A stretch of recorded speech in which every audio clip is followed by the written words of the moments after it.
The Great Sejm, also known as the Four-Year Sejm, was the Sejm of the Polish-Lithuanian Commonwealth. It was held in Warsaw between 1788 and 1792.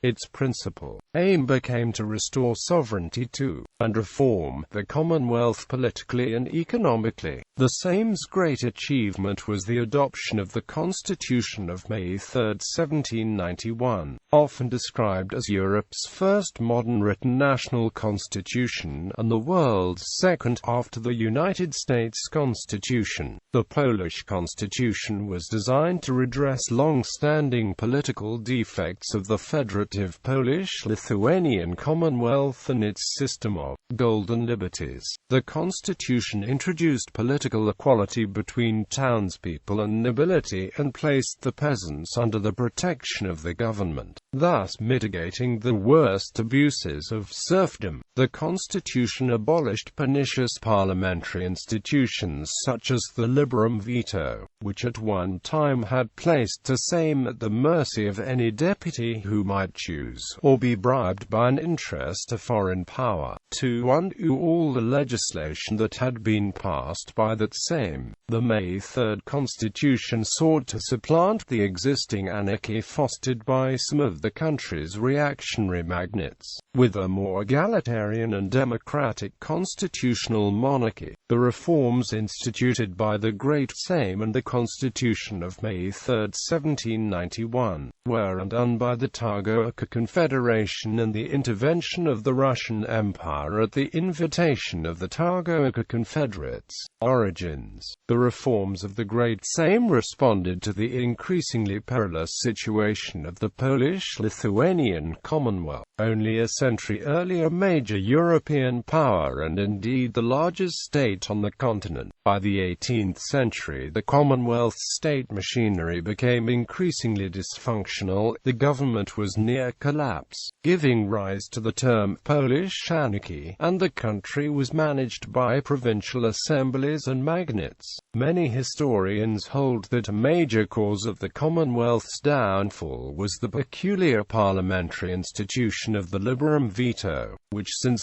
1652 had in principle permitted any Sejm deputy to nullify all the legislation that had been adopted by that Sejm. By the early 18th century, the magnates of Poland and Lithuania controlled the state, or rather, they managed to ensure that no reforms would be carried out that might weaken the privileged status. The matters were not helped by the inefficient monarchs elected to the Commonwealth throne around the start of the 18th century, nor by neighboring countries, which were content with the deteriorated state of the Commonwealth's affairs and abhorred the thought of a resurgent and democratic power on their borders. The Enlightenment European cultural movement had gained great influence in certain Commonwealth circles during the reign of its last king, Stanislaw Malinovsky, which roughly coincided with the Enlightenment in Poland. In 1772, the first partition of Poland, the earliest of the three successive 18th-century partitions of Commonwealth territory that eventually removed Poland from the map of Europe,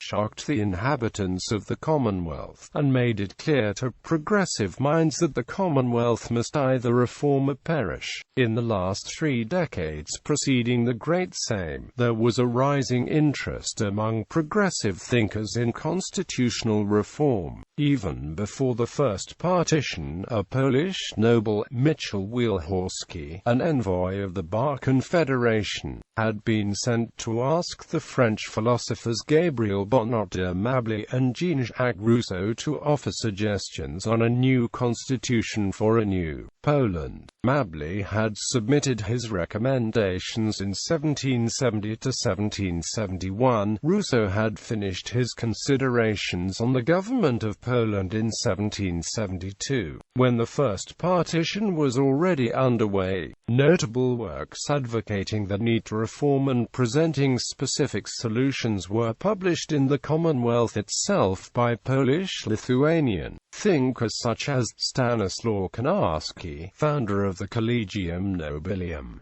Józef Wybicki, composer of the Polish national anthem, Hugo Kołłątaj, head of the Kołłątaj's Forge Party, and Stanislaw Stasich.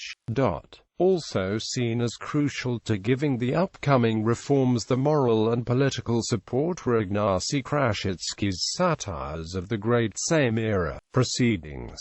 1789–90. A major opportunity for reform seemed to present itself during the Sejm of 1788–92, which opened on October 6, 1788 with 181 deputies, and from 1790, in the words of the May 3 Constitution's preamble, met in dual number, when 171 newly elected Sejm deputies joined the earlier established Sejm. On its second day the Sejm transformed itself into a confederated Sejm to make it immune to the threat of the Liberum veto. Russian Tsarina Catherine the Great had issued the approval for the Sejm confederation a while ago. At a point she was considering that the successful conclusion of the Sejm may be necessary if Russia would need Polish aid in the fight against the Ottoman Empire. Stanislaw Malinovsky, a statesman respected both by most factions, was elected as the Marshal of the Sejm. Many supporters of the reforms were gathered in the Patriotic Party. This group received support from all strata of Polish-Lithuanian society, from societal and political elites, including some aristocratic magnates, through Piarist and enlightened Catholics,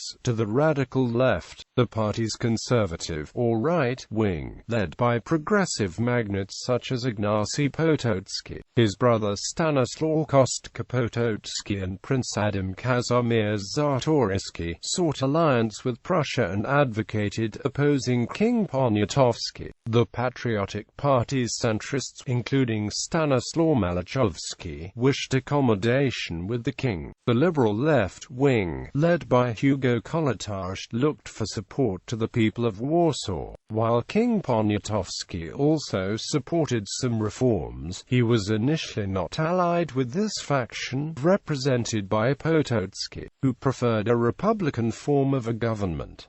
Events in the world appeared to play into the reformers' hands. Poland's neighbors were too occupied with wars to intervene forcibly in Poland. With Russia and Austria engaged in hostilities with the Ottoman Empire, the Russians also found themselves fighting Sweden. At first, King Poniatowski and some reformers hoped to gain Russian support for the reforms. They attempted to draw Poland into the Austro-Russian alliance, seeing a war with the Ottomans as an opportunity to strengthen the Commonwealth.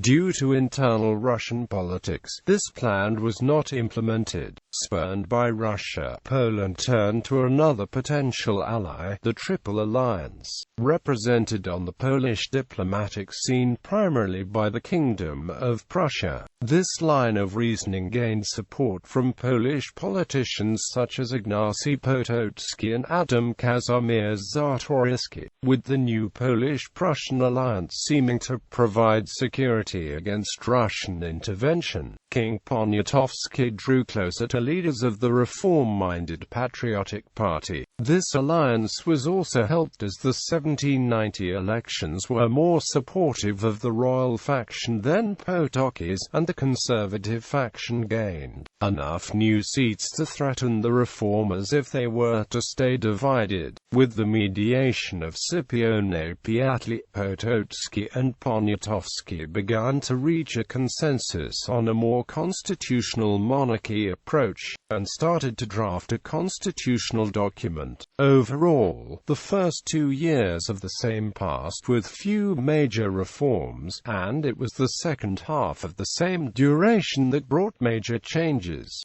1791–92. The elections of autumn 1790 resulted in a new group of deputies joining those already elected.